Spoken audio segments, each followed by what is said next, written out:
আল্লাহ তাআলা দোয়া এবং জিকিরের ক্ষেত্রে এই কথাটা উল্লেখ করেছেন যে তোমরা দোয়া জিকিরের ক্ষেত্রে সীমা লঙ্ঘন করো না। আল্লাহ তাআলা বলেন উদউ রাব্বাকুম তাদাররুআ ওয়া খুফিয়া ইন্নাহু লা ইউহিব্বুল মু'তাদিন। তোমরা আল্লাহকে ডাকো কেমন ভাবে? তাদাররুআ ওয়া খুফিয়া, সবিনয়ে গোপনে। সবিনয়ে ডাকো, চুপিসারে ডাকো, গোপনে গোপনে ডাকো, অল্প আওয়াজে ডাকো।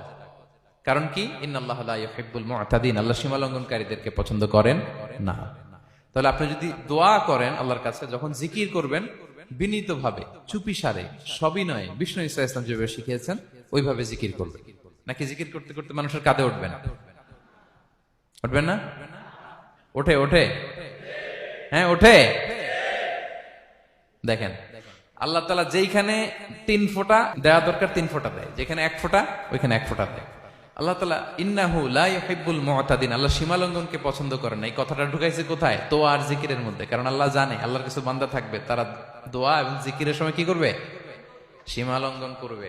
মাঝে মাঝে কিছু ভিডিও ক্লিপসে দেখা যায় জিকির করতে করতে আরেকজনের কাঁধের উপরে, যিনি জিকির পরিচালনা করতেছে তার মাথার উপরে। এখন আমি ওয়াজ করতেছি, আপনি যদি লাফাইতে লাফাইতে এসে আমার উপরে পড়েন, হ্যাঁ মাইকের উপরে যদি এসে পড়েন, আমার অবস্থা হবে কি? লাফাতে লাফাতে উপরে উঠে যায়, নিজে ইনজুর্ড হয়, পাশের শ্রোতাকে ইনজুর্ড করে, যিনি আলোচনা পরিচালনা করতেছে তাকে ইনজুর্ড করে। এরকম আছে না নাই? ইন্নাহু লা ইউহিব্বুল মু'তাদিন, আল্লাহ তাআলা সীমা লঙ্ঘনকে পছন্দ করেন না। তাহলে আমাদের প্রত্যেকের উচিত আমাদের লিমিট জানা, আমরা যেন আমাদের কখনো লিমিটকে ক্রস না করি। প্রিয় ভাইয়েরা, এটা প্রতিটি ক্ষেত্রে, ইভেন ইবাদতে আমরা যেন সীমা লঙ্ঘন না করি।